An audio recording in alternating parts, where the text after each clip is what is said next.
Welcome to Hummingbird, a community education podcast capturing conversations between colleagues, friends, and community leaders that bolster our understanding of ourselves, of others, and of our communities. Listening to histories from trusted sources helps us learn from experiences across generations, disciplines, and points of view in ways that supercharge our capacity and effectiveness. My name is Elizabeth Allyson Crawford, or Zelle for short, and I'm your host for this episode of Hummingbird. I'm a teacher, a dancer, and some other things, but most importantly, I'm a child development specialist with a focus on intergenerational well-being. I'm originally from Boston myself, although these days I call New York City home. Today, I'm very happy to introduce you to my friend Bill Walczak, a community leader, public health advocate, and educator in Dorchester, Massachusetts, specifically the neighborhood called Savin Hill. Bill was born and raised in New Jersey, but it seems like he's from Boston now after decades committed to local communities there.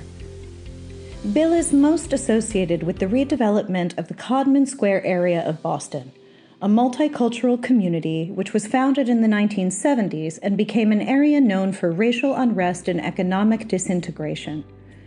Bill was founding president and CEO of the Codman Square Health Center, a major factor in the regeneration of the community, is founding president of Codman Academy Charter School, and most recently was CEO of the South End Community Health Center.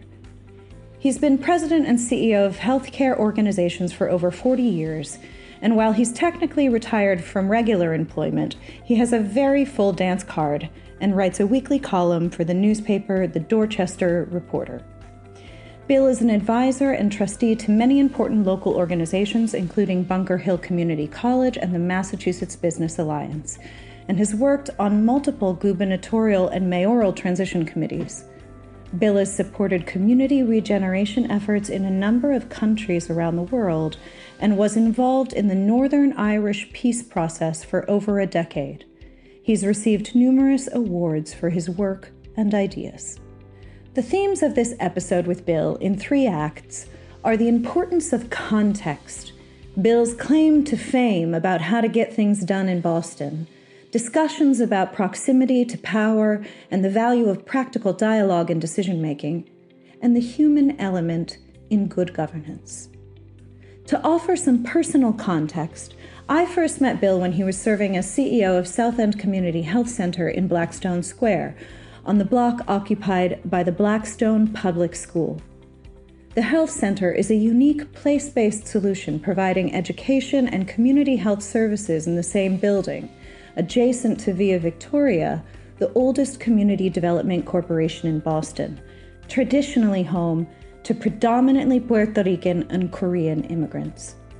Together, Bill and I worked on what he reminded me was a very tricky project to put 0 to 3 services inside dead space in the health center that had been used for storage for years. In the course of our conversation, Bill's memory wins the day time and time again, with a crispness that I can only hope for in my late 70s.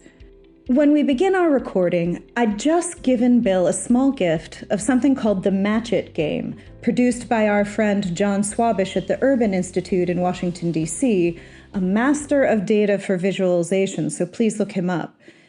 In response, Bill got excited about charts and started telling me about a centuries-old drawing that shows human losses in the Napoleonic Wars over time. So without very much editing, I welcome you to listen to our extended chat as we cover a wide range of interrelated topics from early childhood and public health services to issues with Boston Public Schools, local real estate interests, and doing work in the context of broad mayoral control.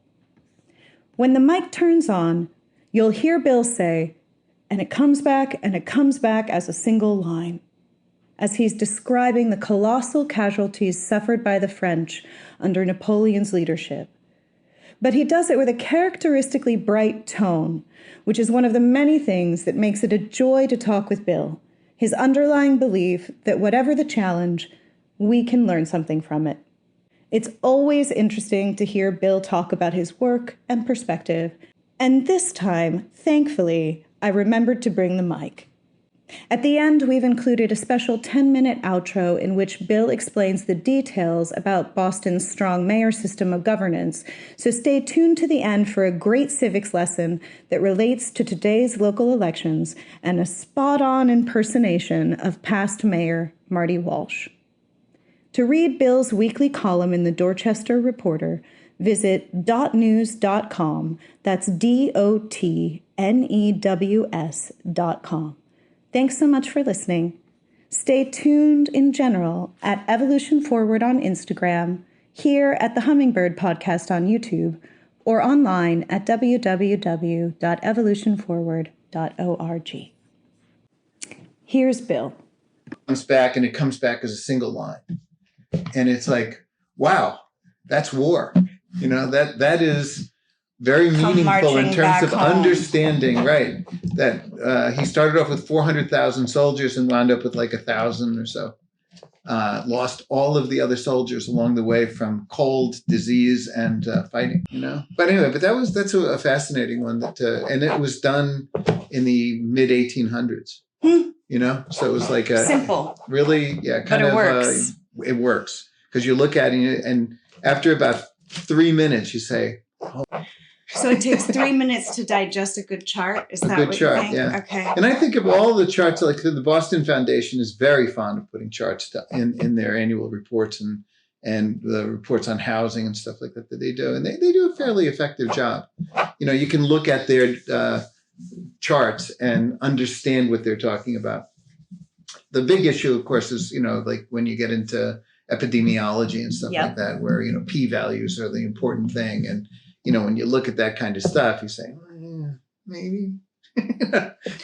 We had a lot of conversations about things like that in that fellowship. So I'm actually doing a test recording right now, if that's okay. I'm just going to say we started chatting about the match it game, which is what we were talking about. But I'm going to pause now and then we'll really start. Wait. Hold on for a second. Okay. Just so in case you have any ability to help with this.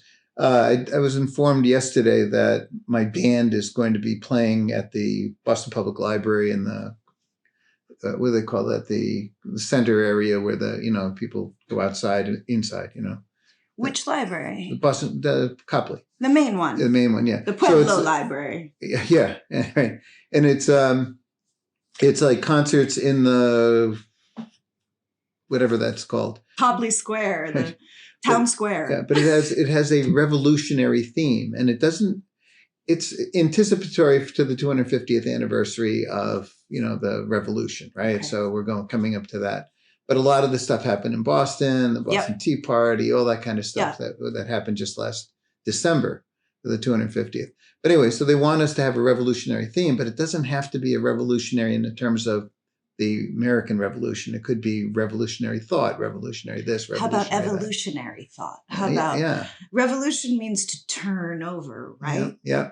To revolve, like a revolver. That is a really good point.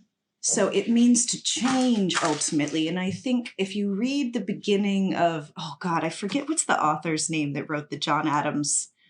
McCullough. Mm-hmm. Okay. In the beginning, he has a good line on a page. It's like a blank page. And it was like somebody asked John Adams like stuff about how the revolution started. And then John Adams says, the revolution was in the minds of the people before it was an action, right? It was in the minds of the people. So if we look at that as we do from a social change perspective, it means there was unrest. And there's a need for change when there's unrest. Right. If it's mismanaged the way the British did, in my opinion, it goes badly, you know. So I just read this book on the Boston Massacre for my birthday this year. Isn't that a silly thing to do? Yeah. But it was really interesting because she talked about it from a family sort of integration perspective because there was this co-mingling in Boston, which was very small then, of British soldier families and governing families and then us who we would have been.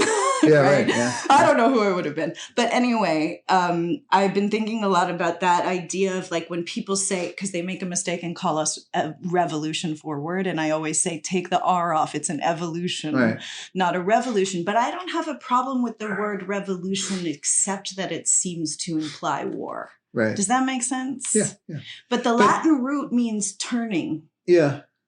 Revolve, right? You're right. So that's an interesting idea, because maybe we could turn this into an evolutionary kind of thing, because it is. This is one of the things that I always focus on when I talk about things is context, because we oftentimes miss the context. Why did something happen? Well, there's a whole story behind that. How did you get to that point? And it has more to do with evolution than it does revolution. It totally does. Yeah. And I think that's when I think of John Adams saying it was something in the mind first, right? It was something in the air, in the water, that there was something wrong. Especially in New England. Yeah, right. So not in New York City, by the way. Oh, this gets complicated, Bill. This was not, we can go wherever you want. I don't mind starting with evolution. But well, here actually, I think you gave me a book once, so I'm going to give you a book. Okay, I'll take books from you any time.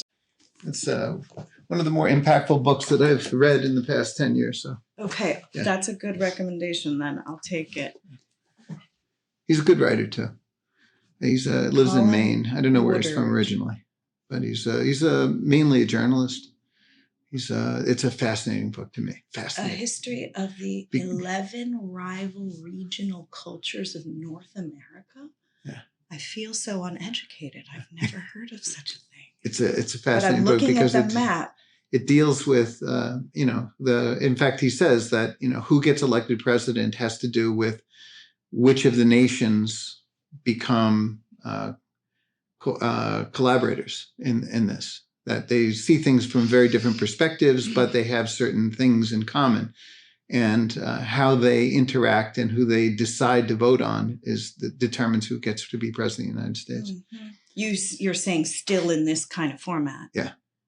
Still in this map. Yeah. The fact that the Puritans settled mainly Massachusetts and Connecticut and then spread out across the country, mainly in the northern states of, Michigan and northern Ohio, Minnesota, Illinois. Yeah, my father's family is from Iowa. But not Indiana and not Iowa. Well, Iowa somewhat. Iowa somewhat. They pushed them to Minnesota. Right, yeah. Oklahoma. And then out to the West Coast, in Oregon and Washington. Almost all of the colleges that were created by New Englanders out in the West, in the Northwest. In Minnesota, Carleton College, all those colleges were created by New Englanders because New Englanders believed in universal literacy so that everyone could read the Bible. Yeah. And it's something he doesn't deal with, but we dealt with at one point because after reading the Benjamin Franklin book by Walter Isaacson, I came to the conclusion that Puritanism was really the foundation of the nonprofit sector. Because it really is, it's a Northeast kind of thing. When you think of Benjamin Franklin, well, he was kind of a Northeastern guy. And in his life, he wrote about how his family had just a couple of books. They had the Bible, of course, but they also had Cotton Mather's book, Essays on Doing Good, which was, if you were doing good, it meant that God had decided that you were going to heaven. Right. And if you weren't doing good, it meant that God decided you were going to hell. And so everyone strived in that. And I see that as kind of a fundamental thought process for how do you, whether you are going to be acting good or striving to be good. So anyway, so that's, but that was my own theory. And I actually gave a talk about that at the, of all places, the Christian Science Church. Of all places, the Christian Science Church. Now, I can imagine when you give a full talk on this, and it's not just off the cuff, because this is what we're talking about when we sat down, you can talk about a wide range of perspectives on that, right? Because I could imagine a wide range of perspectives on that because you have this. So I've spent a lot of time in Puerto Rico. So I'll just say one of the first things that comes to mind is the colonization of education, something to that effect, the colonization of the mind. And you're talking about religion now too. It's very interesting, to think about what information is being disseminated nationally when those are the roots. You know, what does it really mean to get an education? And part of this podcast, Hummingbird, is to, you know, bring what things I've learned from you, but also some other ones to a wider audience, because I think sometimes we learn faster like this than we do in higher ed and in more useful ways. So I guess that's in a way to say thank you to you for everything we've done together. And I did suggest we talk about South End Community Health Center maybe as one point of anchoring our relationship, but also, you know, what do you think, what's your commentary on that sort of spread from the early days, you know, in the Northeast through education across the country? Like, what does that mean for us today? Well, if you read the book, I will. What he talks about is the fact that there was a particular view of the Puritans and how places are settled is really important. Who settles them?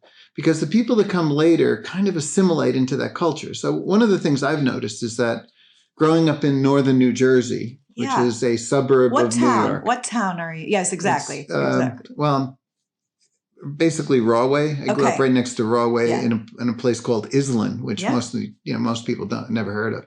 But anyway, you know, World War II, post-World War II boomtown. Everybody's father was a soldier, you know, all little houses all next to each other. But northern New Jersey is part of New York. It's a New York culture, right?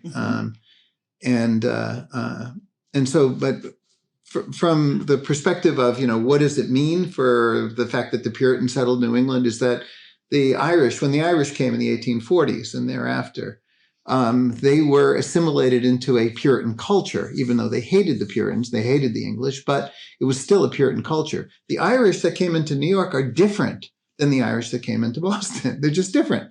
And it's because they came into essentially a place that had Dutch culture and English culture and was just very, very different.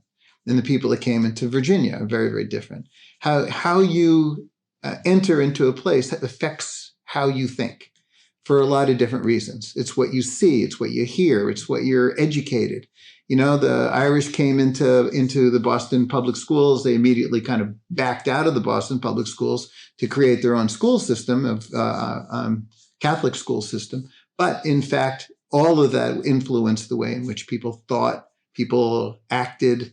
And so from the Puritan perspective, now Puritans, you know, weren't. I mean, people are either not all good or not all bad, right? You know, so the Puritans also hated Native Americans and were really afraid of them and sought to get rid of them, slaughter them. But on the good side of that, they were also people that believed in common good. That was part of their religion, the common good. And so the common good meant they believed in taxation. They believed that people should have access to education. One of the early laws that were passed by the Puritans required every town and village in Massachusetts to have a school. That's something that didn't happen in the South, pretty much at all. I mean, really, it took centuries for that to develop, and federal policy. But in any case, the fact that, you know, everyone was expected to be illiterate meant that, you know, in the 1600s, the most illiterate place on the planet was Massachusetts and Connecticut, which were the Puritan states.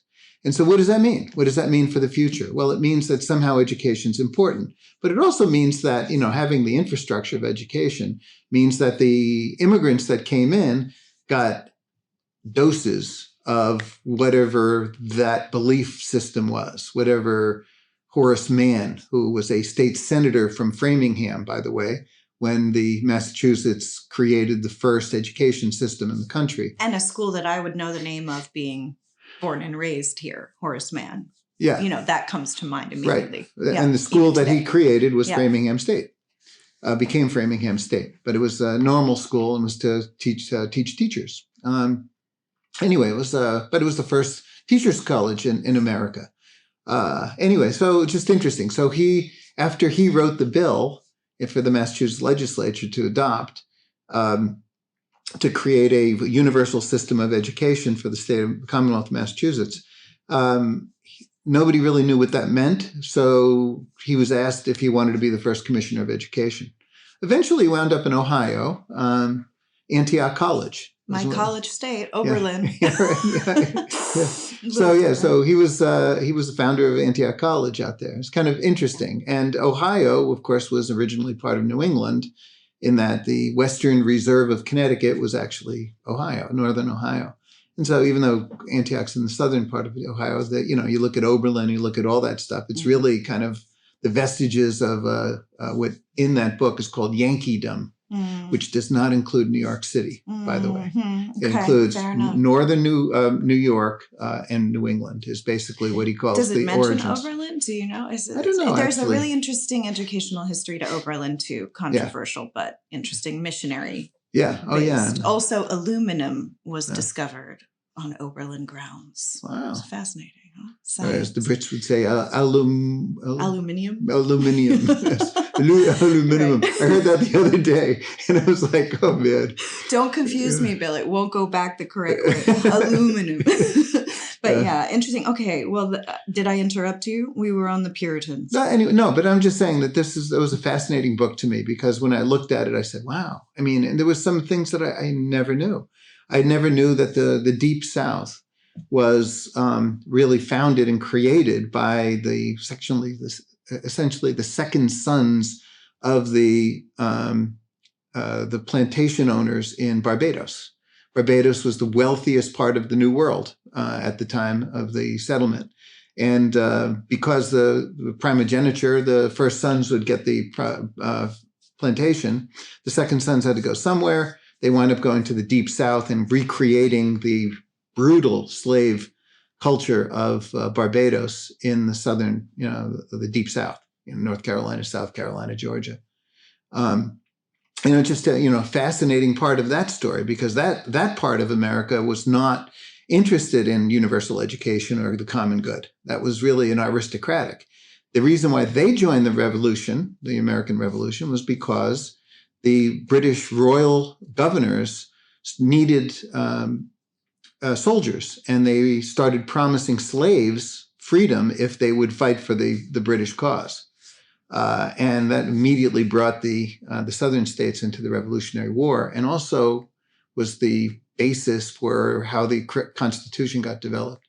Reading recently about the Constitution and how slavery was protected, and it was protected because James Madison, who was a Virginian and wanted the Constitution to go through, was told by Patrick Henry, I think, was one of the main slavers, which is kind of surprising, and others, and Lawrence, I think his name was, in Virginia, that unless they protected slavery,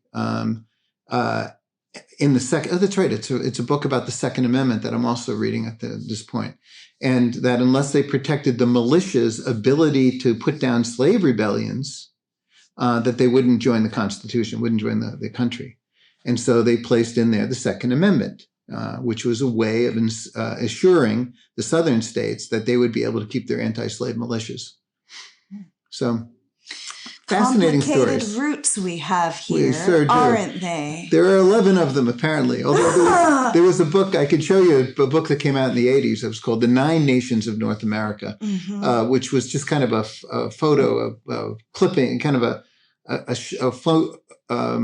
screenshot of then in America, what were the different areas of cultural areas of the country, of the different maps are always fascinating to me. So I love you just handed me a book about our nations and a new map, because this will get me nerdy later. But no, this is great. Thank you. And it'll commemorate our interview. Yeah. So anyway, so context, all this started with talking about context. Yeah. Which is what we always do, right? And we always just jump right into that and what's going on. And I think a lot about First Nations erasure in these stories, and being an education person like you and I think both can call ourselves education people, public health education people, maybe. What do you think? Well, I mean, I've always tried to link public health and education. Yeah. That's kind of my thing, right? It's like, could we figure out a way of pulling them together, because they're both very powerful in terms of how people live their lives. That's right. And they're also, jobs. So producing those jobs in low-income communities and getting low-income residents the opportunity to become those professionals is, to me, kind of a critical way of dealing with poverty issue. And I've kind of spent my life trying to figure out how to deal with poverty. No, me too. And I've got a little ways to go, I hope, but we want to pick your brain for everything we can. I'll tell you, that's exactly what we've learned too in Evolution Forward's first years, is that we started saying we're an education network. And now we really have to say, we're an education and public health network. And sometimes you lead with the public health in a public health environment and sometimes education. But I agree with you. And it's kind of this interesting thing where we have to say both. There's a Venn diagram. How do we work in the middle, to make sure that all those things are considered? I think the Robert Wood Johnson Foundation Fellowship changed my thinking so much, because I went into it as a baby person from an education standpoint and came out with this public health awareness, that sort of allows us to talk like this, I think, in a different way. So for me, that's a vote for interdisciplinary learning, and development. So and I went into healthcare. I asked you how you describe yourself, and it's complicated, right? You have to say education and public health, right? Right. Yeah, that's what I've spent most of my life doing. Right. Although community development I see as an essential part of that. Whatever, and it's a broad definition. All these things are broad definitions for me. So here's what I was able to do. I was able to get education, all these other things, by just making healthcare the broadest possible definition. Yeah. And I understand what you mean by that, because I've understood it coming through the doorway of social determinants of public health, because how, your early childhood environment goes is one of the social determinants of long-term health outcomes, right? So that's and it's why I ran for mayor, frankly. Is that why you ran? See, this is why you're the baby guy. I tell people Bill Walczak's a baby guy, and they don't know you that way. But then I try to tell them our work together, and it makes more sense. So I ran for mayor because I realized that politics was an essential part of producing the kinds of services and opportunities that low-income people needed in order to be able to, to succeed. And that having a police department that doesn't interact well with low-income communities, having a school system that doesn't produce what low-income communities need, having social service systems that are just not terribly relevant to what's needed. All of these things are guided by politics, are guided by decisions made by politicians. And I thought, well, geez, if we could just get somebody in there that wasn't just beholden to the status quo and started moving things around a bit, or looking at, to me, what I wanted to do is I wanted to audit the entire city of Boston, not from a perspective of whether the dollars. That's why you didn't win. There was a lot of reasons I didn't win, but I can tell you that that if we audited the city of Boston, we would find millions and millions and millions of dollars that are wasted because we always start from the perspective of the existing, the status quo, and then it's an add-on from there. We never question that status quo. We never question whether those dollars are being used in a reasonable way. We always just start from there. And as a result, there's a continuous need for expanding the pool, and therefore when you need to cut, it's those extra things that get cut first. Mm-hmm. So if you want to have like community health workers or something like that, there could be dollars available during good times. And as soon as the bad times come, it's always the community health workers and the navigators that get cut first, right? And that's what you and I were kind of advocating for in our small way with Room to Grow and South End Community Health Center. This is what it says in the world about you on Wikipedia. Bill Walczak is a community activist in Boston, Massachusetts, United States. He was a candidate for mayor of Boston in 2013. So if you were grading my interview, I think we've covered those things.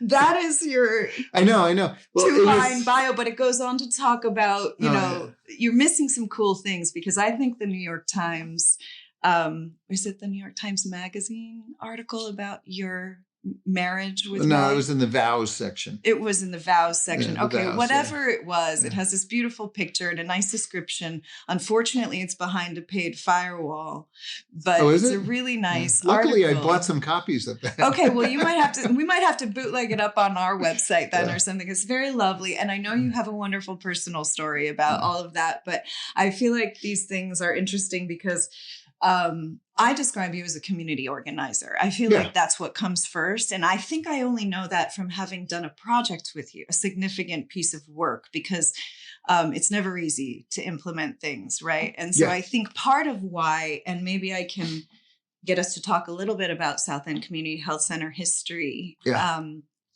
because that's where we met, really, is when you were doing that. And just because we're pretending there's other people in the room with us, what year was it, do you think, that we actually met? I can't figure it out. So it was, let me think, 2015 when I started at the South End Health Center. And so it was not that long after that. And so it was probably 2016 or so. Yeah, 16, 17, because we were looking to move Room to Grow, nonprofit organization 0 to 3 services, from a space that was above the Club Cafe. Did you know that that's where it was? Yeah, I did know that, but I forgot. Yeah. So, we all know the service access issues with that location as program people in Boston, right? It just wasn't the best spot. And also, and this is what I wanted to reflect with you on, is the sustainability of the overhead, paying market rate rents in Boston as a nonprofit organization. So I really feel this is like a chance to share some context, but also to thank you for taking us under your wing and making that project work to bring Room to Grow into the Blackstone School under the South End Community Health Center as a partner. Because I think we did a good job with that. I think that's very sustainable. I was just not only that, in there the other day and I thought, for heaven's sake, who has free rent in Boston? And I never really I knew it's one of those things where that it was a good idea, right? To bring those organizations together. But it was so hard just to build out 3,000 square feet with BPS as the landlord and contractors doing work. And even with your help, I think you laugh at me because I gave the contractors a hard time on project management to get it right. But, I just thought maybe we could wax poetic on doing these projects in Boston. But I think it's sustainable. And I was in there last year, just at the end of the year, talking to one of the program people at Room to Grow. And I hadn't been there in years. I wanted to tell you this. And she was interrupted by a staff member from the health center who had come across the hallway, basically inside the building, which is place-based strategies, right? Very interesting. And comes over and says, I want to check these 3 names with you to make sure that my referrals from South End Community Health Center got through to Room to Grow and just follow up and make sure there's nothing else we need to do to make it work. And the person I was talking to said, just a minute, she checked the thing. And that sounds like competence. And I was like, oh my gosh, I wanted to call you on the spot and be like, I think this moment of these 2 people talking about those 3 moms, to get community health center services and a 0 to 3 support program inside a public school that needs those things in Boston with the overhead being sustainable. I thought maybe I should pat us on the back for that once and, move on and do the next thing. But I just wanted to see what you thought about all of that. And I wanted to tell you that story and thank you for your help. But, it was tough, but I think it might've been worth it. Yeah, I know. Well, there's a couple of things that, that first of all, my claim to fame is that I was always able to figure out how to get most things done. Right. And there's like different strings you had to pull at different times. There was different people you had to get to. And I never was taught this stuff. I had to learn it and I had to learn it really early. So I started the Codman Square Health Center when I was 20. And when it opened up, when I was 23 or something, I became the director of it because we had no money. And I took a leave of absence from a job. So it says that on Wikipedia. It does it? Yeah, it's very funny. You should hear it. Hold on. Let's pause. Wait, it says I'm going to find it right now because it's going to make you laugh and then you'll finish this story. Okay. It says you're a resident of Savin Hill, originally from New Jersey. You came here on a BU scholarship, but dropped out after one semester to work on the lettuce boycott of the United Farm Workers. Wow. Is that true? That's true. And then it says that you founded and ran the nonprofit Codman Square Health Center for more than 30 years.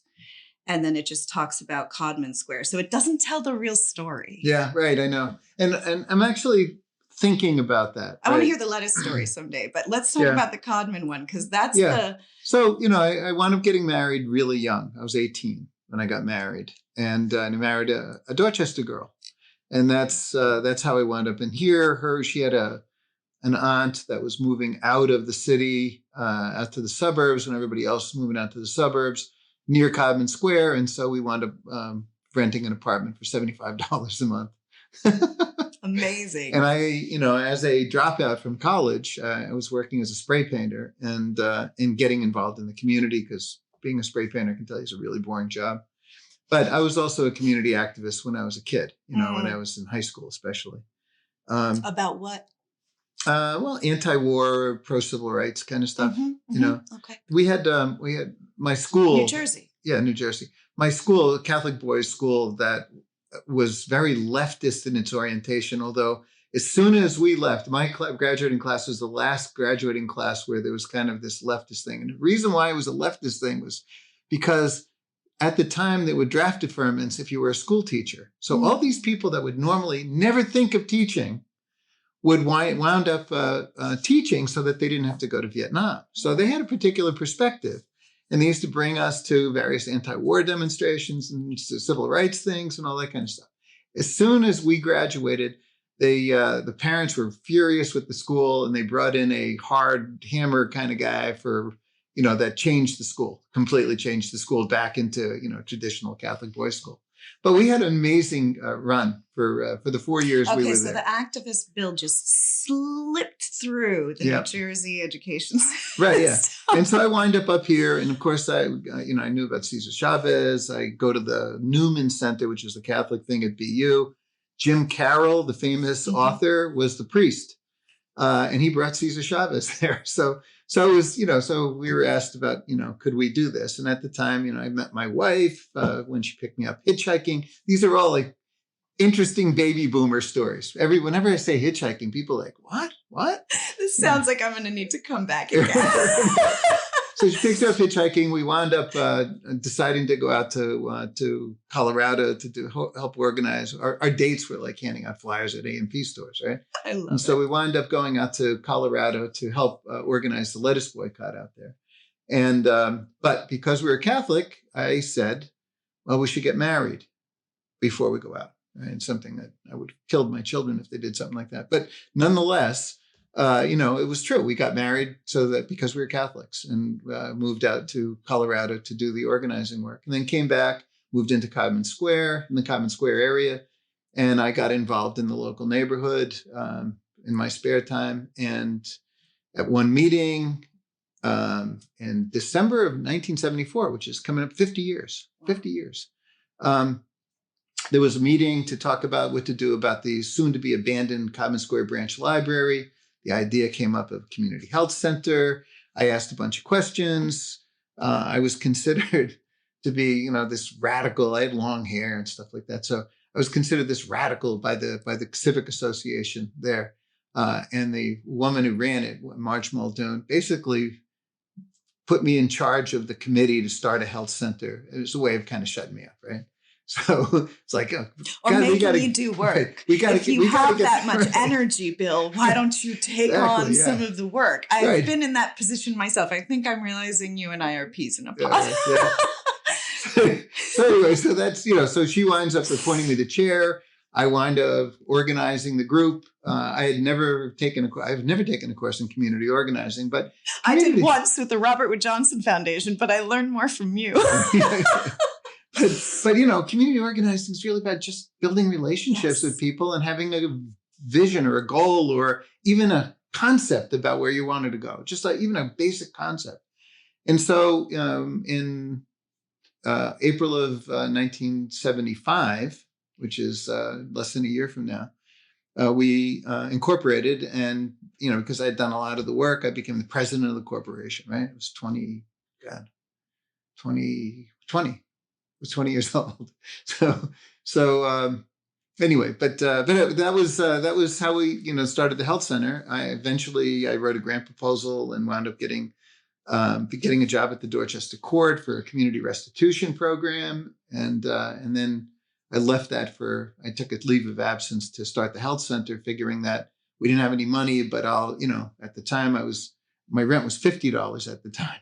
Gosh. And so, and Linda was working. She went back to college, and she was working, and I was, working too. And I wound up taking the job at the court, but I took a leave of absence to start the health center up. Okay. And then I thought I'd be there for 6 months, but I stayed for 30 something years. 30 years, yeah. Exactly. So, okay. But so there were two things that first of all, I think that one of the greatest values that I brought to that organization was the fact that I was not trained as a healthcare person. I eventually got a bachelor's degree in history from UMass Boston.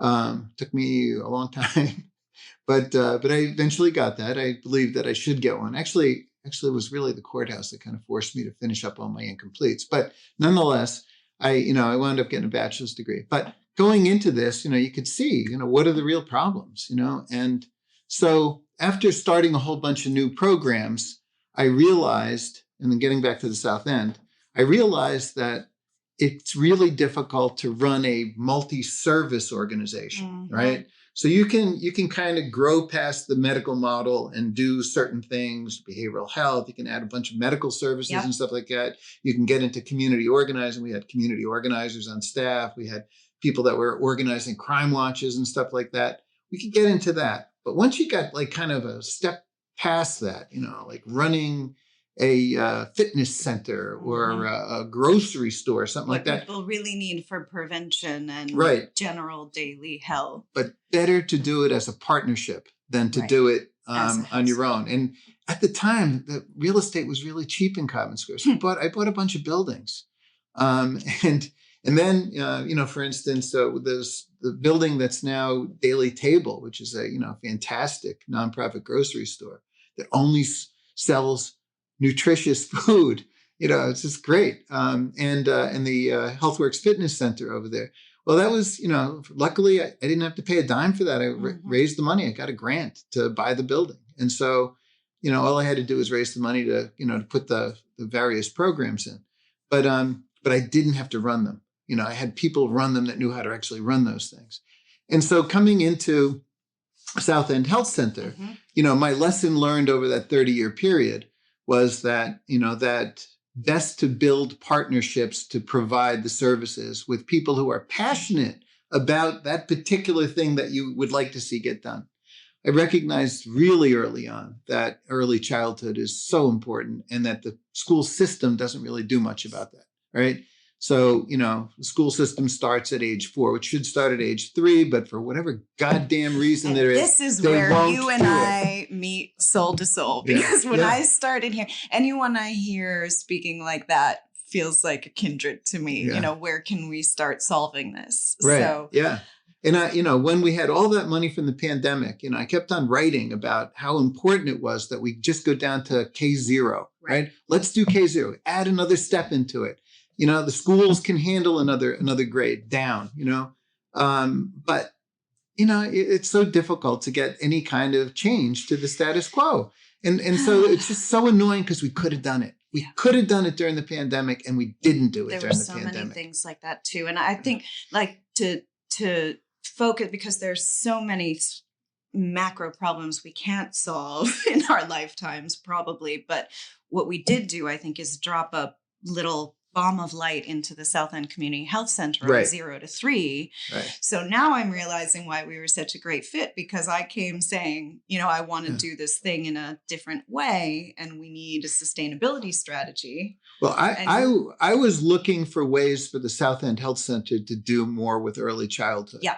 And I actually met with Jack Shonkoff and all these other we people. all were meeting with all the same people, you and I remember it, and trying to figure out how to work together in Boston. Right. And I realized that there were a lot of organizations that were doing that stuff and that health centers weren't known for doing it. So it was going to be difficult to raise the money for it.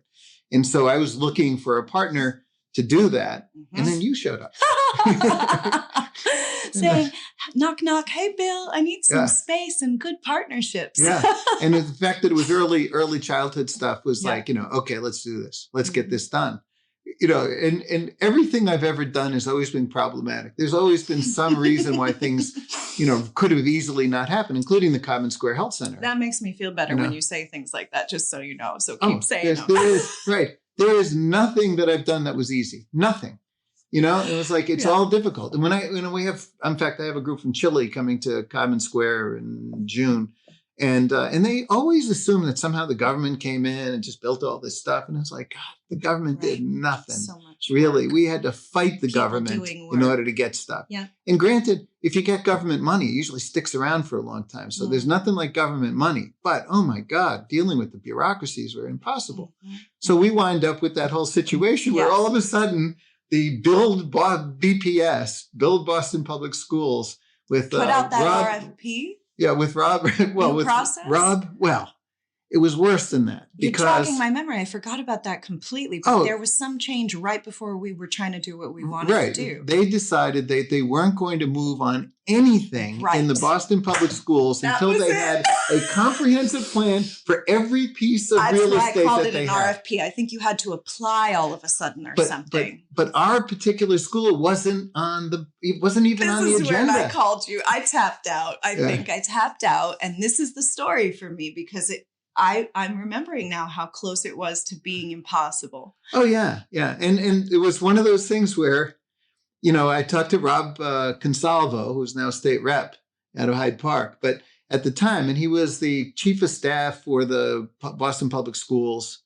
I can't even remember who the commissioner was at the time or the superintendent was at the time. But anyway, it didn't matter. The reality was that they were never going to be able to use that space. Yes, it was 3,000 square feet, to be clear, of dead space. Right, that was behind the health center. Right next to the health center. Right. All we had to do was create a process with 2 registrations or something up front. But the other issue was that you had to go through the health center to get to it. So the only way that was ever going to be used was with a health center focused kind of thing. Exactly. That was the only way it was going to be. This was the magic of the concept. But Rob Consalvo says, we're not going to allow anything to happen there because we don't have a comprehensive plan. And I said, you can't possibly use it without kicking the health center out. You're not going to kick the health center out. It's going to be dead for a long time. It's never going to happen, and it was dead before. How long was it dead for a while? Oh, it was storage from the beginning, from when that childhood center came in. It was exactly what I was looking for because in a city like Boston where the real estate is so precious, and accessibility to multiple neighborhoods is so difficult to figure out, you're looking for something like that, dead space. Right. Yeah, right. Dead space that no one's using. Can't possibly be used. That the head of the health center would love to have the partnership back there, right? Yeah, exactly. 0 to 3. It made sense to me, to put this in there because it was early childhood, plus the connection with the pediatric program and the school and all that. This is like the first time. Do you remember who introduced us or how exactly we met? Because I don't. I don't remember either. Me neither, but it felt like this. Yeah. What's going on with 0 to 3 and how do we do space in Boston, right? So so then this is the part where you made it work. Yeah. Well, could it have been, what's her name? Kennedy, Joe Kennedy's wife? Lauren Kennedy? Do you think Lauren Kennedy? I mean, because she came out and talked to me. It could have been. Yeah, she came out and talked to me about it. There's a funny story about that was she comes out and she's talking about building a early childhood center or whatever, a daycare center. Yeah, neighborhood villages. Right, yeah, the villages thing. Yeah. And I'm thinking at that point, it looked like, maybe they could take the 3,000 square feet and put it into a daycare center. Lauren Kennedy was the nicest competitor I ever had because we were all just trying to figure out what would be best for everybody. Right. And then it kind of. I don't think she could have fit in that. I think that's probably maybe that's what happened. Mm-hmm. But but because it was just too small. It's very small. But But in any case, she comes out, and I remember sitting there. I had no idea who she was. In fact, she was introduced to me as Lauren Birchfield. Right. Okay. And so anyway, she's there, and and I said, well, geez, there's space here, and actually there's space in a bunch of schools. If you look at it, because the numbers are going down, dropping like a stone in the Boston Public Schools. I said, but do you know anybody political? Yeah. And she said, well, my husband is Congressman Joe Kennedy. And I said, well, that changes everything. Well, Bill, I love that you don't do too much Googling of people before you meet them. I think that's a really good, a good quality. It was one of my board members was friends with her and said, could you meet with this? They're looking at daycare centers. I was like, okay, sure, I'll meet.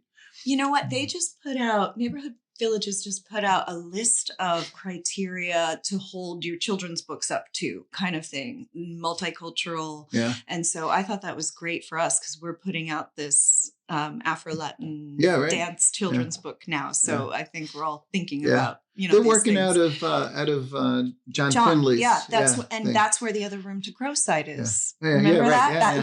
There's one office there. There's this tiny little satellite there. So those were the two that we John did. Finley's one of my favorite people. Well, let's on the get planet. John and we'll tell the story, the three of us, next time for part 2. Yeah. But okay, so anyway, we were almost not going to be able to get room to grow in the health center because of a bureaucratic thing. Red tape change at the 11th hour. Right. And we had already made the decision to hire Commodore Construction Company. We were ready to go. Commodore was ready to go. Yeah. And Marty Walsh used to be the head of the Building Trades Council. This is where I want Boston people listening to this. This is just what cracks me up. So anyway, I decided to, even though like Marty, I actually ran against Marty Walsh for mayor. But I called up Marty, and I knew one of the things that was going to be important to him was this, union shop Commodore Construction Company, Joe Albanese. And so I call him up and I say, Marty, I have a early childhood program that's in space that only the South End Community Health Center can use.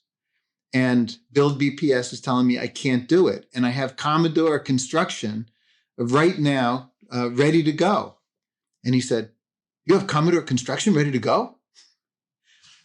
Early childhood thing, it was seemed to be. Are we allowed to say this? No, I like Marty, but I know, his whole life. We are, right? We are allowed to say. There's nothing we can't say. It's about doing deals, right? I mean, honestly, it's what Hamilton on Broadway is about. It's about how do you get things done? Right. And it's a little bit of an ugly truth sometimes that you have to do. But the reality is someone like me, I don't even have a pathway to that phone call. Yeah. I met Marty Walsh after that at an event I think you sent me to, and I introduced myself and said, thank you. Yeah. And he knew what I was talking about. Oh, right? yeah. But Marty, this is where relationships are so critical. And I appreciate that you have them because it allowed us to move and to get this good thing done that now I'm looking, years later through a pandemic is still there, is still healthy, is still functioning and doing co-located early childhood and community health services. Yeah. And then we managed that Commodore contractor really tightly, because whoever we're going to work, you and I are. We chose the contractor, or you chose the contractor. I forget how it worked, but choosing the contractor was completely irrelevant to this. The fact that Marty Walsh knew Joe Albanese and that Commodore was a union shop meant a lot. I knew that it meant a lot to him because that was his life up to being mayor, was really being associated with the building trades. Okay. It was all building trade stuff that he did. His uncle Pat was the head of the laborers union. And, so he grew up with that. He worked for them until he became a state rep. And even after he became a state rep, he was still head of the Building Trades Council. Right. So anyway, bringing that up, all of a sudden it was like he overruled the Build BPS people. Right. Laura Perrill. I've had it. Laura Perrill, who was the interim superintendent of schools, resigned a few weeks later. That's right. We were in a very interesting moment. Right. And trying to deal with BPS. And I wonder whether the fact that Marty Walsh overruled the Build BPS thing that she was running had something to do with her deciding to leave. There's something to that etiquette that you have at least a dialogue, maybe. I don't know. What do you think? Well, yeah, absolutely. There's a reason you stay in touch with Marty Walsh, so that I always felt there's a reason that Bill stays in touch with Marty Walsh, so he can make a call for the greater good at the right time. Yeah, on a Hail Mary. I've actually never asked for anything personal in my life from anybody. Just like, could you get a job, whatever. It was always, for that. I always help us figure out a way to do this. It's that. Yeah. Or, just like, hey, we really need to have this in fill in the blank place or whatever. But, to me, it's like, there are people out there, and I learned really early that there's really nothing fair about anything. You make me feel better when you talk like this. Yeah. It's like you look at it and say, fair? Come on. But, because some people have just closer ability to be closer to decisions than other people. A lot of times it has to do with money. I learned that in politics, the donors really do have access, and people that aren't donors have to fight to get access. And that's just the way it is. I mean, because our system of politics is run by money. And so, and that's just the way it is. So you can rail against it, or you can try to figure out ways around it. And since I don't have money, the way to get around it is to have righteous causes and be able to, know people well enough to be able to pull some strings. In network language, Bill, they call you a network weaver. How about that? I haven't heard that term before. I think of it like a hub, like you're just super, connected. And if I called you and said, look, we're really having trouble with this, do you know someone we could talk to? You'd probably be able to say, go that way. Yeah. Right? Right. At least in our education and public health realm, social justice organizing realm. And it's a pretty broad network that you have. So when it comes to problem solving, that can be a useful thing. You know who to call and you have the number. Sometimes. Yeah. I collect numbers. I know you do. Here's one of the questions on my sheet that I'm going to ask you right now. How many contacts do you have? It's north of 10,000. Yeah. Yeah. Because you asked me for my email when I transitioned from my last role. You were like, give me your email address. Yeah. Oh, I keep things up. You're very good at that. And I have learned from you by watching. So I've done a relatively messy but good job. I have a group of people that ask me all the time, do you have this number for so-and-so? And it's like, I usually do. Yeah. But overall, it's not, I can honestly say that I have these relationships because I like people. It has to be. I like people. I think people drive me. It's, whatever I've done, it's always been a relational kind of thing. And I enjoy people. I'd rather be with people than not be with people. Yeah.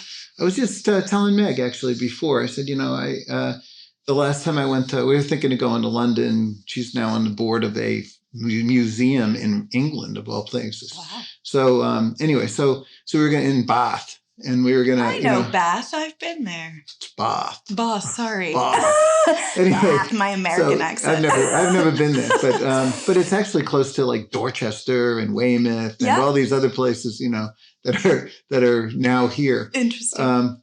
But anyway, so.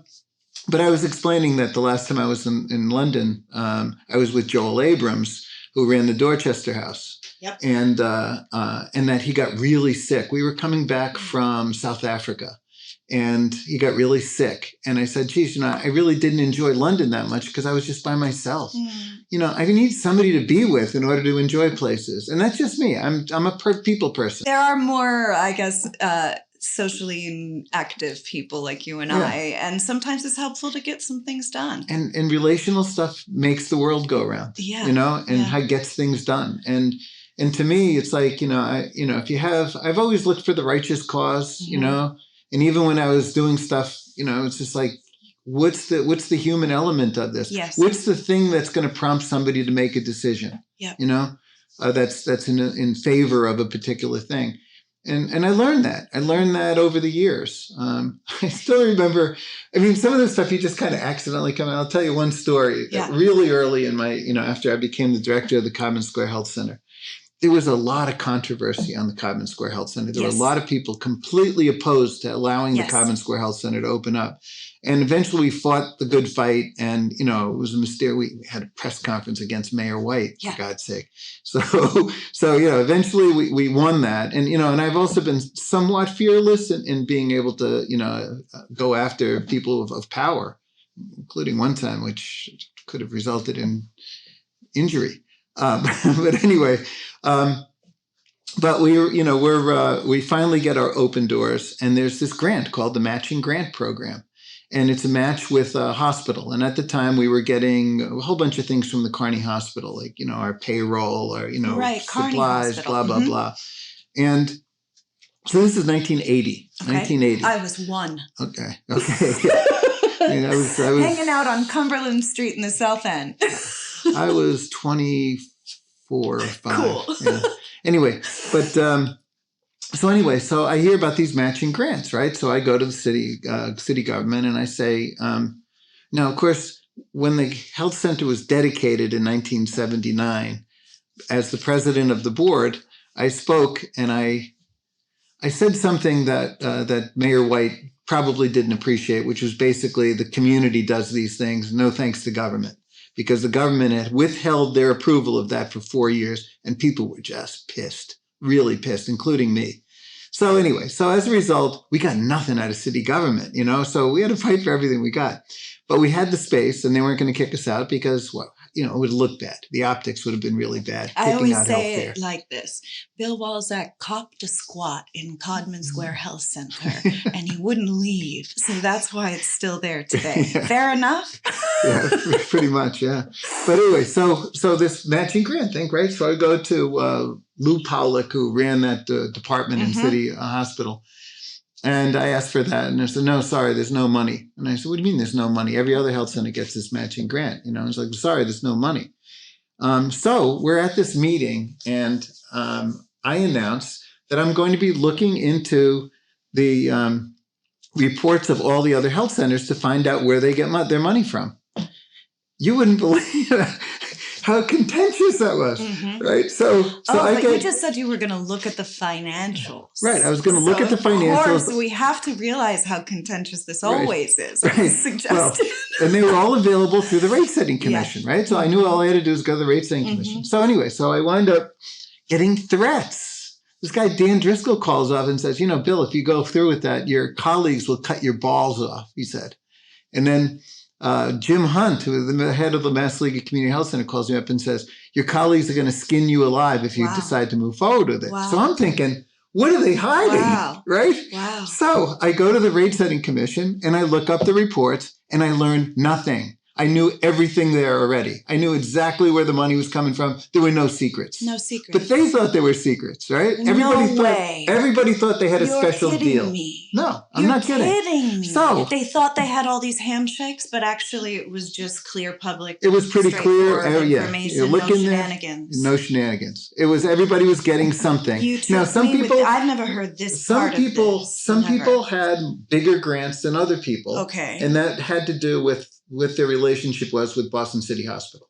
Okay. This Boston City Hospital claimed several health centers. In a valid way? Like they okay. They not like in a relationships. handshake deal. Like, for instance, the Carney Hospital was responsible for Neponset, Dot House, sort of Dot House. I see. Okay, so geographically. So part of it was geographic. Harvard Street was part of Boston City Hospital. Meaning who's serving where. Right. But Boston City, because it was a political place, had bigger grants. They had much bigger grants. All I was looking for was the matching grant that everybody else got. And so anyway, so I get a call from Lori Berry, wonderful person, a lot of fun. She eventually ran the Lynn Health Center. She was out of California. She was just a fun person, older than I am. So she was in the hippie, kind of era. Anyway, but she calls me up and says, Bill, can we meet? Lou Powlick asked me to meet with you. I said, well, sure. Can we meet at Brothers Restaurant in Mattapan Square? Your memory is fantastic. I said, sure. So we go down there and she says, Bill, what's it going to take so that you don't look at the documents of the other health centers. That's what she says. And I said, I want the matching grant. And she said, okay, you can have the matching grant. I had already looked at them. I was going to say, I would have just said, well, I already looked at it. No. I know. This is why you're better than me. So she says, okay, this is a deal. All right. She was trying to keep me from looking at these documents that I'd already looked at, right? Meanwhile, you're and I was happy not to look at them again. Secret. Right. So it's strange, huh? Right, yeah. So we get the matching grant out of that. Mm-hmm. And I just thought, kind of was like, wow, this is so interesting. It was like my first real political lesson, when I'd started a program that wound up with the Boston Globe kind of story as a result of it. And then all the other courts wanted to have this program, so what program was that now? It's if you go along the highways, you'll see these white vans where people come out and, it says trial court of whatever. Okay. And people get out and they clean basically the sides of the highways. I started that program. Okay. It was a community restitution program. And it's another interesting story. I know. I feel like we could never come home. So I was a student at UMass Boston. Yeah. It was 1975, I think. And, so I was president of the health center board, but the health center didn't open until 79. So I was taking classes at UMass, and I applied for a summer work study grant, which I received. But in the spring, I had been going to community meetings, and at one of the meetings, there was a woman named Rita Thornton, who was an older woman at the time. She's probably 20 years younger than I am right now, but she was an older woman, and she was mugged in Codman Square. And I remember her saying, they caught the kid that, it was basically a handbag snatch. So they caught the kid that mugged me, and we went up to the court, and I left the court before the kid. The kid left the court before I did. Mm-hmm. I'd be happy if they just made him clean the parks, right? And I'm thinking, why? I wonder if they do that. So I was taking a course at the time with Judge Jim Dolan, who was at the Dorchester court. And it was at UMass. It was like a 2-credit course. And so the next day, we just happened to have a class meeting. And I went and I said, I was at a meeting last night. I explained the Rita Thornton story. And I said, do you have a program like that? It seems like makes sense, right? And I said, kids need to understand that they're not just committing a crime against a person, they're committing against their community. Mm-hmm. Context. Right. And so you need, So, it would be good to do that. And he said, geez, no, we don't have anything like that. And I said, I'm getting a work study program, this thing, and I'm allowed to do it in the community. Would you be interested in it? And he said, sure. If you get the work study, come and see me. I get the work study grant and I go to see Judge Jim Dolan. And so I go into his office and I say, geez, I got it. It started, my father gave me his car. So I have a car so I can, do that kind of stuff. And he said, well, I misspoke. He said, I'm not the presiding judge here. You need to go to see the presiding judge and get his permission for it. And I said, well, where's he? And he said, he's next office over, Judge Paul King. So I said, okay. So I go over to see Paul King. Now, my hair was down on my shoulders at the time, right? He hated long hairs, just hated long hairs and non-supporters. It was his thing, right? He was a smoker. He used to smoke like this, chain smoker, like this while he was talking to you, Wow. Geez, Allison, Anyway, so I go over there and, I tell him about this, grant and this idea. And he looks at me and he says, I'm just not interested. And I said, what do you mean you're not interested? He said, I have a grant. And he said, I'm not interested, like that. And I'm like, holy crap, So I walk out the door because I thought it was a great idea, right? Yeah. And I walk out the door and I remembered that a few weeks before that, I was at a community meeting and there was a woman named Kit Clark that was there who seemed to be very important. And after I talked to her, she said something about, hey, you seem to have ideas. If you you need any help on anything, come by and see me. She had an office up on Bowden Street over here in Dorchester. So I decide I'm going to walk up to her place. So I walk up because I didn't have my car or something, but I walk up to Bowden Street and Kit Clark is there, right? There's a whole bunch of things named after her now. She died young of lung cancer. But she was the head of the Republican City Committee. She lived here in Savin Hill. And therefore, she knew all the Republicans, right? Including, Governor Sargent and, Ed Brooke and, all these people that, the really important Republicans who were all decent people in those days. And anyway, and she had a party over here on the beach over here in Savin Hill every summer. And all the big Republican, the mucky mucks, what's his name? Elliot Richardson, people like that would come to it. Anyway, and so Judge King was appointed by a Republican governor. Okay, so that's important. So I go up and talk to Kit Clark, and I tell her about the idea. And she said, that's a great idea. And she says, and Paul King, really? He said that? And I said, yeah. So gets on the rotary phone, calls up.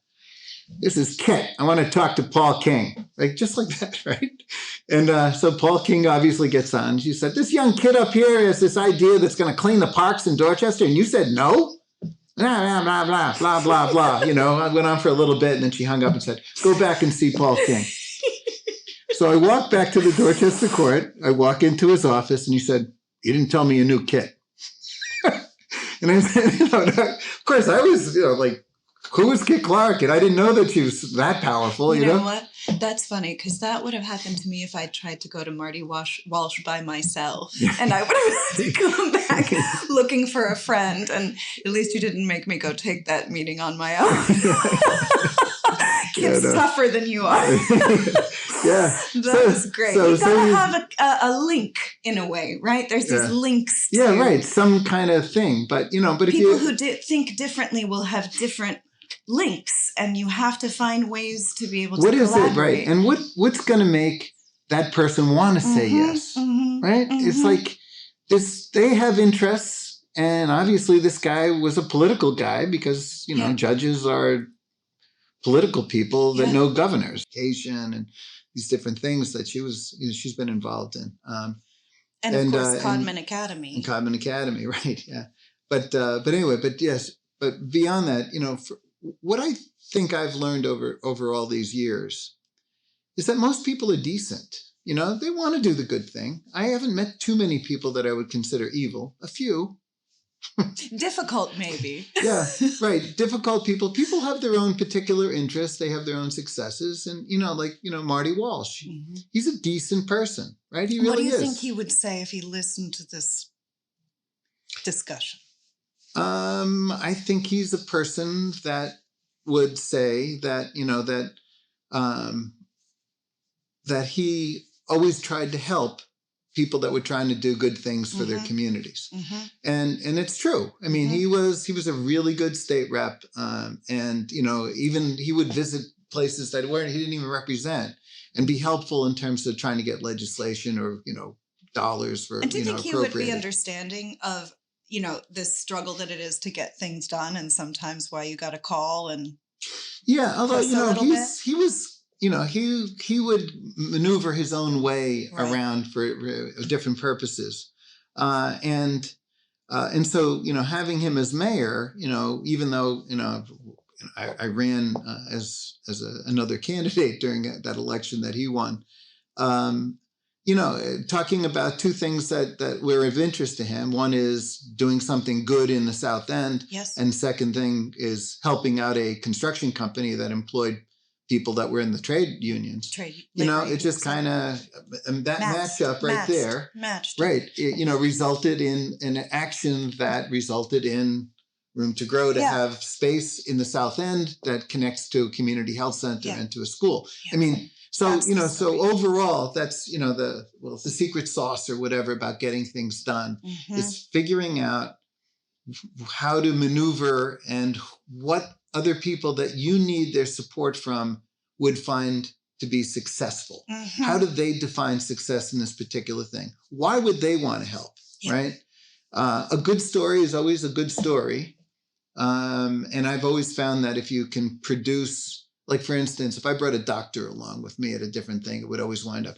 Actually, anybody who ever came out to the Codman Square Health Center, any philanthropist who came out to the Codman Square Health Center would wind up funding the Codman Square Health Center. They would look out there and they would see that it's an area that has a lot of poverty and all that kind of stuff.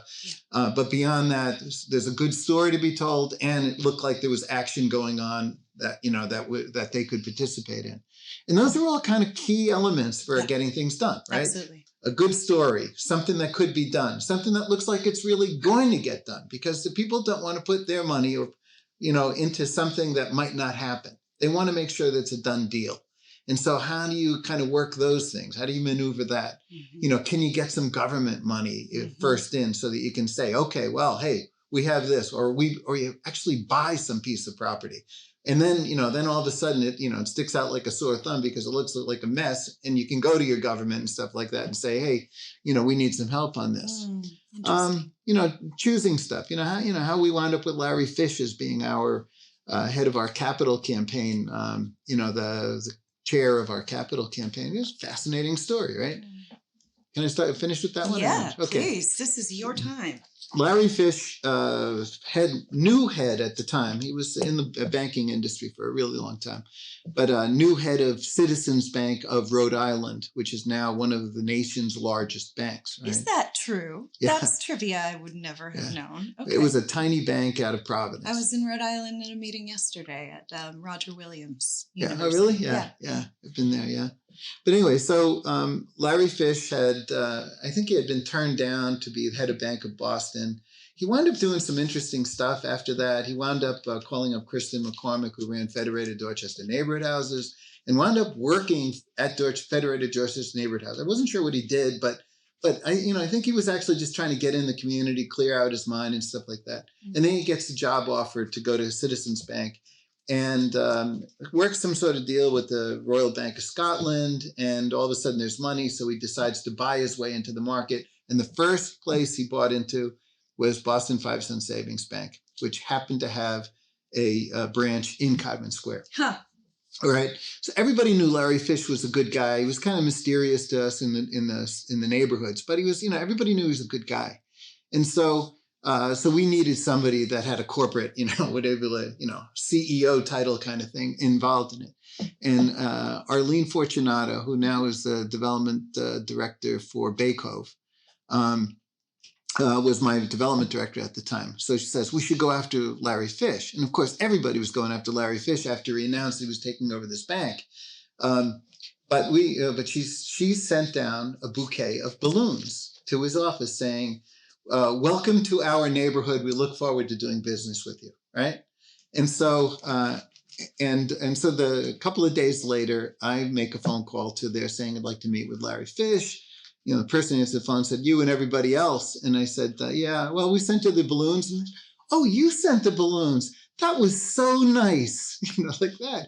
And so we wound up with our foot in the door. And then Larry sent out 2 people that worked for him, Faith something or other, and Jim Dorsey were the 2 people that I remember. Jim Dorsey lives over in Jamaica Plain now. But they were work for him at Citizens Bank, and he sent them up to check us out. What's our story? At the time, we had a building that looked like, bombed out World War II, that wound up being our main building. And was that the library building? No, we were in the library building, but this was the building next door. It was a nursing home, old nursing home that was abandoned. We had purchased it, but it's, we had no money to do any development of it. And in fact, we used all our money to buy that, which was a really smart thing to do. But sounds like you, Bill. Yeah. But anyway, so he sent these people out, and he decided this would be a good thing to kind of reestablish Boston 5 Cent Savings Bank as part of Citizens Bank and all that, and became the chair of it. And we were able to raise like the first $7 million to build out one of the floors of the building and, be able to move our clinical services over there. But it was just that little thing, right? It was like Arlene, saying it.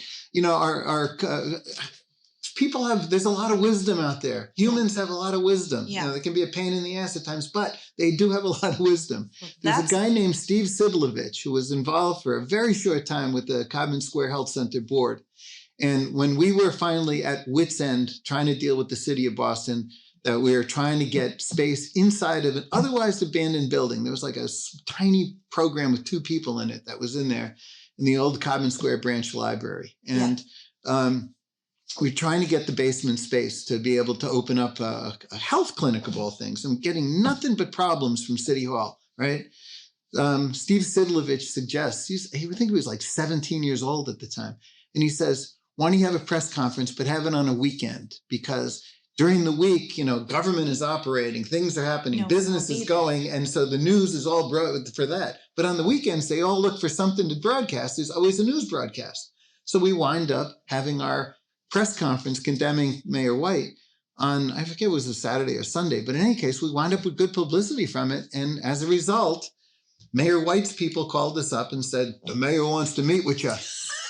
Just something as simple as that understanding to switch the news cycle to the weekend. Yeah. Well, but it was this kid, this young mountains. kid. And it goes to show, where does the wisdom come from sometimes? Right. It comes from, whoever is paying attention and has a good eye, right. I think. And so that's, so we met with the mayor, right? In the Eagle Room in City Hall. Really good. It was the first time in my life I'd ever been in City Hall. And he's, he's there, and he says, so, what do you have this? And we've talked about the health center and the fact that people were going to emergency rooms of hospitals to get basic primary care and blah, blah, blah. And he said, but what do you want from me? And I missed the point. He was saying, I don't know whether it was King Louis XIV or somebody, but he was like, l'état c'est moi, right? L'état c'est moi, the state, it is I, right? I mean, that's what he was saying, but I misunderstood it. I said, geez, we don't want anything from you. We want to be able to use a city building. There's a couple different ways to read that phrase. Right. So I said, we just want to be able to use a city building. But he meant, that's my building. Because I am the city. Yeah, right? yeah. Anyway, but then he wound up giving us some money. Why? Because it was the year before the election. And everything that happens during election year is actually set up the year before the election year. So Mayor Wu right now is setting up her election year, to run for re-election. All that's happening now. Yeah. And so that was going on. So he provided some money, and we had a dedication of the building 3 days before the 1979 election. And that was all intended. Kevin White coming out. Context, huh? I did this, that kind of thing. Yeah. So, well, as fundraisers, nonprofit fundraisers, I consider myself one. You have to be. We know about some of these things, and sometimes it's about cutting above the noise. I love the balloons. Yeah, no. I was talking with my mother this morning. We're old school. We think a good thank you note in the mail goes a long way. So I don't know, but it's really good to hear these stories from you. And is there anything we should know about Boston? Since we're on Boston mayors, you mentioned Michelle Wu, new cycle. I know last time you were very unhappy with voter turnout. Oh, it's horrible. What's your call to action around this next mayoral cycle? I actually did run, and what's today? Thursday? So on Monday, I got reelected as president of the Columbia Savin Hill Civic Association. So, congratulations! Of course, I was the only candidate. So it's a big job. It was like the old Soviet system. But anyway, it's a good neighborhood from the perspective as people. A lot of activists here, and there's a lot of really smart activists here too. But in any case, I really want to introduce things through civic associations because, sometimes our elected officials have other agendas, right? Yep. So when I wrote a piece before the last mayoral election, which was Wu versus Anissa Sabi George, as saying that we needed to get rid of the municipal election year and just have all the elections in the even-numbered years. Because there's twice as many people who vote on even number years as in odd number years. Twice as many, because there's, the Senate, the president, all that stuff is in those years. And I asked Michelle Wu and Anissa Sabi George if they would be in favor of that in order to increase the turnout, because the turnout, even for a mayoral election, is like around 30%. And I calculated like 400,000 people didn't vote in this election. This enormous number of people didn't vote. And anyway, and they both said no, not interested. So, changing election cycles, not a simple thing, huh? Well, it's people know how to get elected when there's a turnout of X number, and they don't know what would happen if all of a sudden if there were real twice as many representation. People, or had twice as many people voting. Yeah, right. So that's obviously a problem for incumbent elected people. have an understanding of where their votes come from, and messing with that is problematic for people, for elected officials. On the other hand, from the perspective of democracy, it would be nice if we had 60% of the people showing up rather than 30% or even less. Yeah. In non-mayoral election years, the turnout can be between 7 and 15%. Okay. The last time an incumbent mayor of Boston lost an election, the last time, 1949, James Michael Curley was mayor of Boston. He had just come back from Danbury Federal Penitentiary for fraud. I think it was mail fraud or something like that during World War II. Oh, Boston. He had served part of his term. Johnny Hines, it's a longer story, but Johnny Hines wound up becoming the interim mayor while he was serving his term in prison.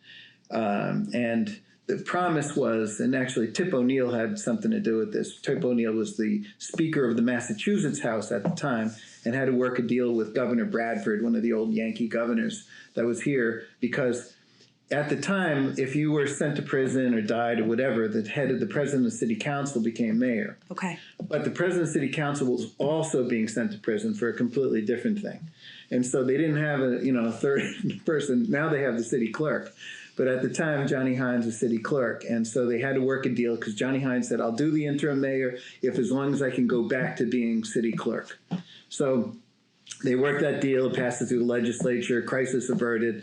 All of a sudden, Mayor Curley, or James Michael Curley, gets released from prison on a compassionate thing from President Truman, based on the fact that James Michael Curley was dying of cancer. He had cancer, blah, blah, blah, right? So he gets released from prison, and on the drive back to Boston has a miracle cure. No cancer anymore. I see. Okay? Mm-hmm. So it was like, wow, he's cured. Wow, all it took was that drive from Danbury prison. So he comes back in and goes back into City Hall and comes out after 5 hours, and he had been in prison for 5 months. And he says to the media that's there, I've accomplished more in the past 5 hours than has been accomplished in the past 5 months. Thereby insulting the hell out of Johnny Hines. Johnny Hines goes home, and I know his son is still alive, Barry Hines, and he starts cussing, using the F word and stuff like that, stuff they'd never heard out of his mouth before. I'm going to kill the bastard. I'm going to whatever. And he decides to run, and he runs against James Michael Curley and wins the election. It's memorialized in the book The Last Hurrah, which became a movie with Spencer Tracy in it. And although he's Skeffington in there. And that's the last time an incumbent mayor of Boston lost. And that is a really scary fact. Exactly. The mayor of Boston is so powerful. I'm going to go out on this one because I don't think, even as someone born and raised in Boston, I would not have understood all of these things if I hadn't had these conversations with you and really read your simply, writing and stayed in touch, because I think I'm going to admit this as a human, that we learn from each other in a really powerful way. Yeah. So the reason why that's the case, the mayor of Boston is called the strong mayor system, right? There's actually a type of system for governance that Boston adopted. It's a strong mayor system, meaning the mayor has virtually all the power. City council has very, very little power. And as a result, that's what I'm referring to. Mayor, strong mayor system. Right. Okay. The mayor, therefore, if you're going after an incumbent mayor, you're not going to raise money, because nobody is going to give you money, and then you lose, and then they're out for 4 years. They get nothing out of City Hall. It's a fundraising problem. It's a fundraising problem, right? And the only reason Marty Walsh left is because he moved into another role, right? Yeah, and that secretary. shook up Boston in kind of an interesting way. All of a sudden, there was no incumbent. Yeah, and now the nerds like you and I are wondering: is Boston gonna what pathway is Boston gonna proceed on in terms of the role of the mayor, which has such a big fingerprint on what happens here? But it's interesting. Yeah, Michelle is it's really interesting. She's kind of alienated the development community and then has tried to kind of pull herself back into the development community. The development community is what funds Boston elections. This is the linchpin, is the real estate, which goes back to what we talked about from the beginning, is how you get stuff done in a building in Boston. Exactly. You hire the right lawyers and you make the right kind of contributions to the incumbent people, and you usually get what you want. Or for me, I just call Bill Walczak and say, can you handle this? And the answer is yes. So, well, anyway, Any good cause. Thank you. And I'm going to stop this recording, but I'm just going to say thank you to anyone who stayed with us, and I hope you found something nectar-like, hummingbird nectar in it. I think so, about so many things. So I'm going to pin some of the people in the articles that you mentioned and put a little resource together. But thank you for your time, and thank you for sharing everything, Bill. My pleasure.